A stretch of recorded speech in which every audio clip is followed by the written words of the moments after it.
Well, new this morning, classroom animals are once again welcome at local schools in Old Saybrook. District leaders temporarily removed them earlier this year because they wanted to add a few safety precautions that weren't in place. Your reporter Roger Suzannin live outside of the Goodwin School to break down the compromise here. So Roger, some people were pretty passionate about this.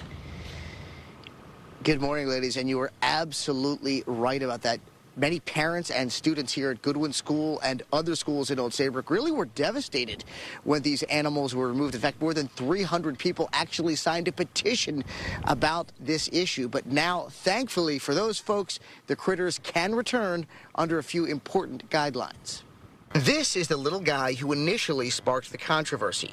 Oscar, a bearded dragon, was the superstar pet in a third-grade classroom here at the Goodwin School.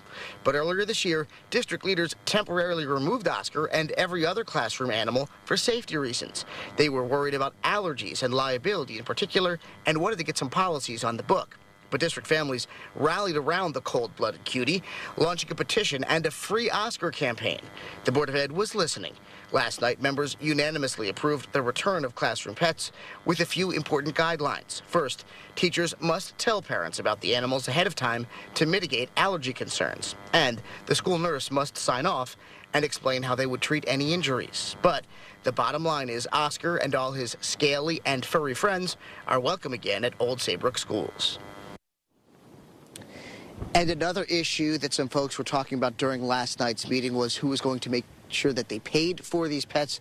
We have learned that going forward, teachers have agreed to take on any costs if they have a classroom pet. Reporting live in Old Saybrook this morning, I'm your reporter, Roger Suzannin, Channel 3 Eyewitness News. I'll send it back to you. All right, Roger, thank you.